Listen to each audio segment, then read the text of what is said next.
¿Qué pasaría si te dijera que en este momento exacto, mientras ves este video, existen lugares en la Tierra tan remotos y tan ocultos que los gobiernos se niegan a hablar de ellos?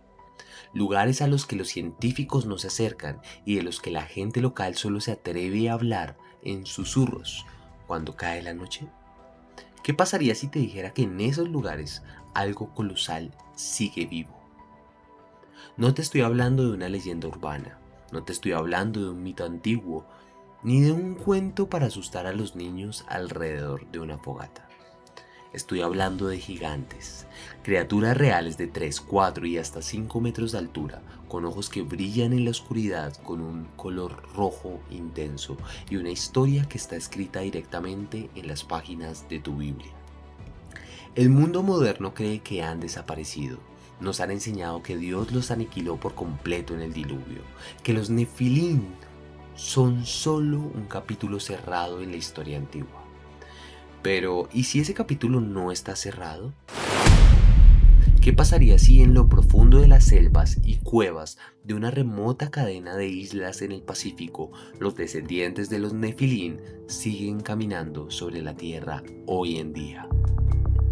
Quédate conmigo, cierra otras pestañas y presta mucha atención, porque lo que estás a punto de escuchar no es ficción, son relatos reales, testimonios directos y arqueología encubierta que, cuando se conectan, cambian por completo todo lo que creías saber sobre nuestro mundo y sobre la Biblia.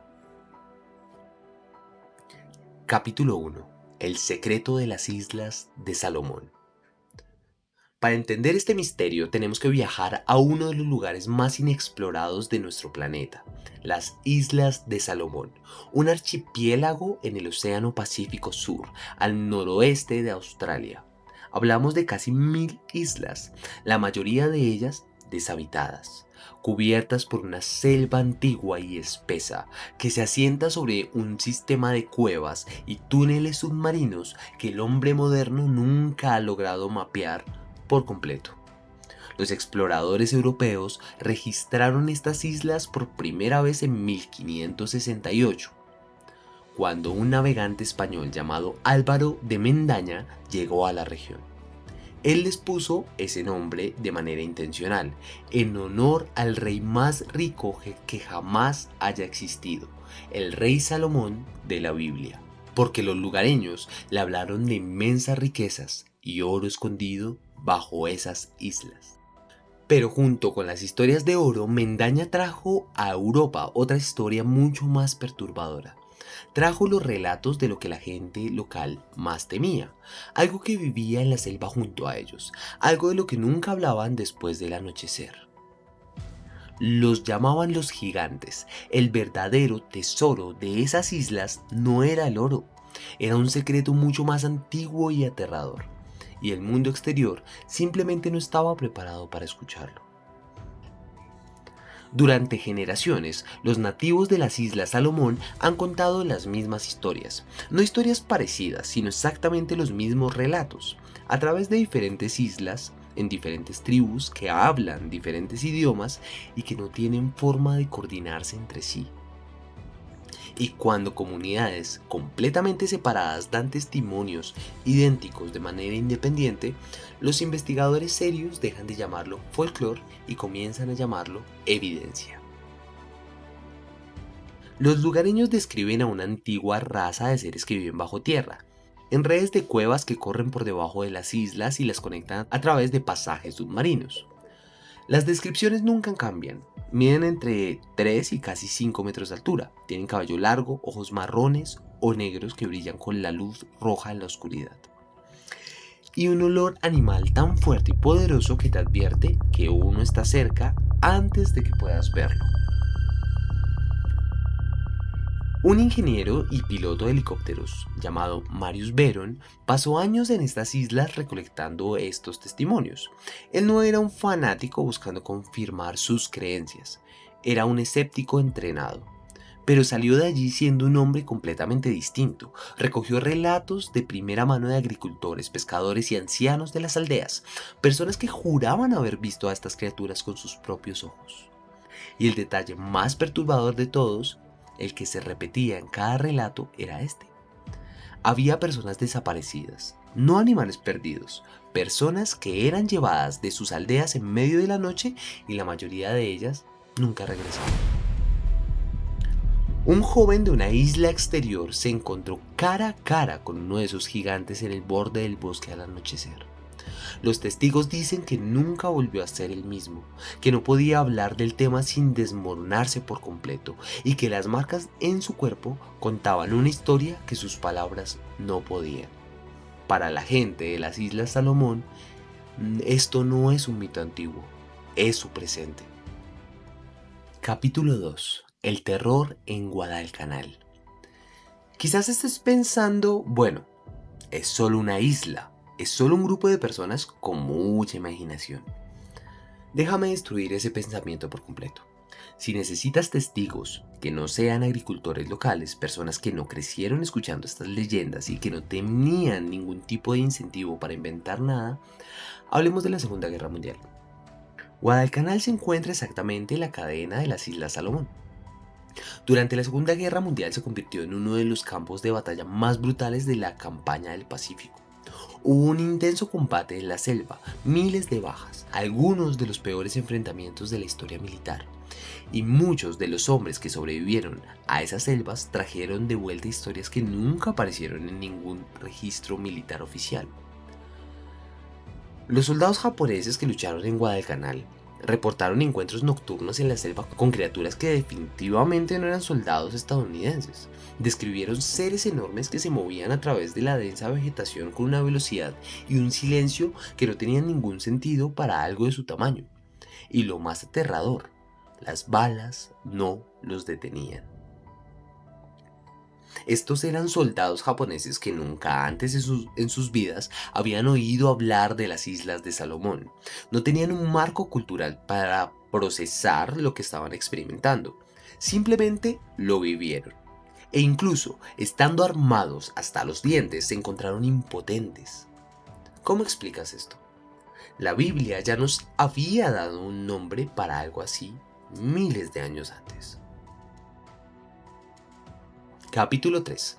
La abominación del ADN y la supervivencia. Así que vamos a la palabra de Dios, porque Génesis 6 nos da el origen exacto de esta pesadilla.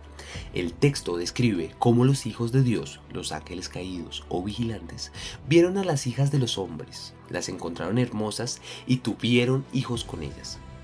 De esa unión prohibida nacieron los Nefilim.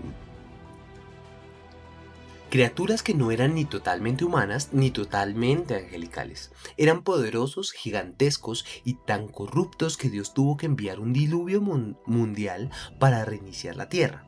El diluvio no fue solo un castigo moral, fue una cirugía cósmica para limpiar la contaminación del ADN humano.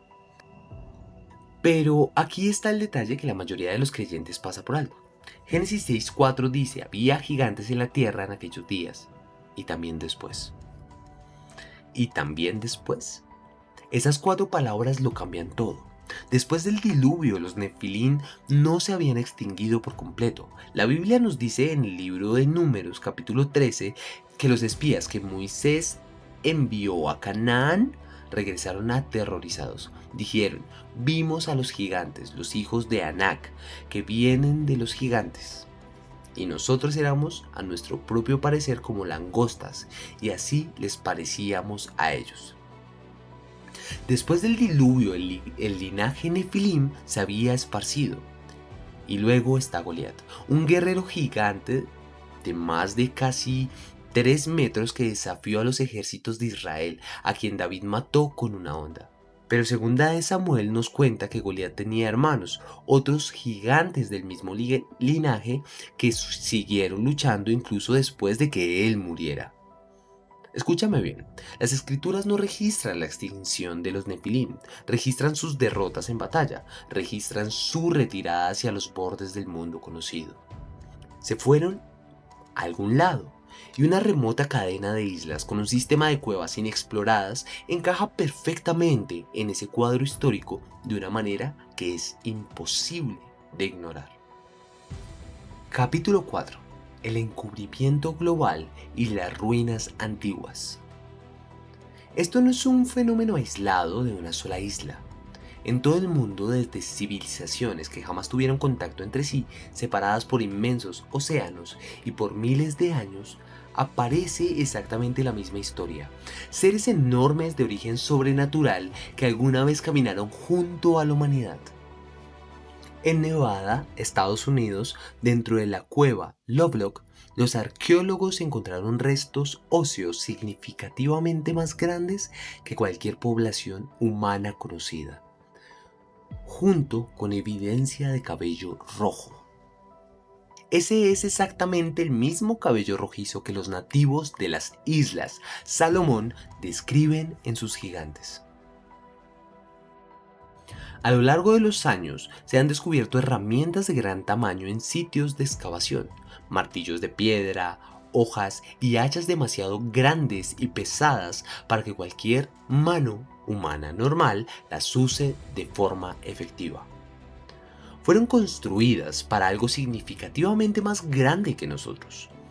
En los tumultos funerarios de América del Norte y Europa se han desenterrado restos esqueléticos que caen muy por fuera del rango del tamaño humano normal. Estos hallazgos fueron documentados en periódicos y registros tempranos del Instituto Smithsonian en la década de 1800. Fueron trasladados silenciosamente a depósitos de almacenamiento. Nunca se exhibieron, nunca se estudiaron abiertamente, simplemente se guardaron y se intentó que el mundo los olvidara. Pregúntate, ¿por qué? ¿Por qué en Turquía, en las montañas del Cáucaso y en otros lugares, los científicos que hablaron abiertamente de huesos extraordinariamente masivos perdieron rápidamente su financiamiento y se les revolcó el acceso a las excavaciones? Capítulo 5. Como en los días de Noé, la profecía. Llegamos a la parte que debería darnos escalofríos. ¿Por qué todo esto importa ahora? ¿Por qué estamos hablando de esto en pleno siglo XXI? Porque Jesús mismo nos dio una advertencia que no podemos ignorar. En Mateo 24:37 Él dijo: «Mas como en los días de Noé, así será la venida del Hijo del Hombre». Piensa profundamente en esto. En los días de Noé, los Nefilim estaban en la tierra. Había corrupción genética, violencia extrema y entidades espirituales interactuando físicamente con nuestro mundo. Si estamos en los últimos días, y muchos estudiosos bíblicos serios creen que lo estamos, entonces ¿por qué los relatos sobre estas criaturas y la manipulación genética están aumentando en lugar de disminuir? ¿Por qué más personas en regiones remotas reportan estos encuentros en nuestra generación? ¿Qué pasaría si todo esto no fuera solo un recuerdo del pasado antiguo, sino una advertencia sobre lo que se avecina? Y si estamos viendo el resurgimiento de los mismos patrones oscuros que provocaron el diluvio original. El mundo moderno se ríe de estas cosas, juegan con la genética, la inteligencia artificial y tratan de fusionar lo humano con lo no humano, exactamente como enseñaron los ángeles caídos hace miles de años. Los 17 siglos antes del diluvio no fueron borrados para mantenernos en la ignorancia, fueron borrados para protegernos y advertirnos, pero el ciclo parece estar repitiéndose. Capítulo 6. ¿Qué significa esto para ti? Sé que esta información puede ser abrumadora. Escuchar que hay entidades colosales o que el mundo está repitiendo los errores más oscuros de la antigüedad puede generar temor. Pero aquí es donde tu fe debe volverse inquebrantable. Ya sea que creas que los gigantes de las islas de Salomón siguen vivos en esas selvas inexploradas o que simplemente se extinguieron lentamente en las sombras, hay una verdad absoluta que no se puede debatir. La Biblia nos dijo que los gigantes existieron. Nos dijo que estuvieron en la tierra antes y después del diluvio. Registró sus batallas contra el pueblo de Dios, y Jesús nos advirtió que prestáramos atención a los días de Noé. Eso no es mitología, es profecía, y la profecía bíblica tiene un récord perfecto de cumplimiento. Pero escucha esto con claridad. El enemigo es creativo y persistente, pero Dios es infinitamente más poderoso. A través de todas las generaciones de ataques de los Nefilim, a través de cada intento de corromper la sangre humana, Dios protegió la línea que nos trajo a nuestro Salvador, a Jesús, el Hijo de Dios. Vino a este mundo corrompido de forma completamente humana y divina, y en la cruz venció absolutamente todo el poder de las tinieblas. Ahora, quiero saber tu opinión. ¿Crees que es posible que los descendientes de estos gigantes sigan escondidos en las cuevas inexploradas de la tierra? ¿Crees que estamos viendo el cumplimiento de la palabra de Jesús sobre los días de Noé? Deja tu respuesta en los comentarios. Leo cada uno de ellos y me encanta conocer lo que piensan las mentes despiertas de esta comunidad. Si este video te encendió algo en tu interior, dale me gusta y suscríbete ahora mismo. Apenas estamos comenzando a rasgar la superficie. Comparte este video con alguien que necesite entender que la palabra de Dios es mucho más profunda de lo que la mayoría imagina. Mantente firme en la palabra y recuerda, nos vemos en el próximo misterio.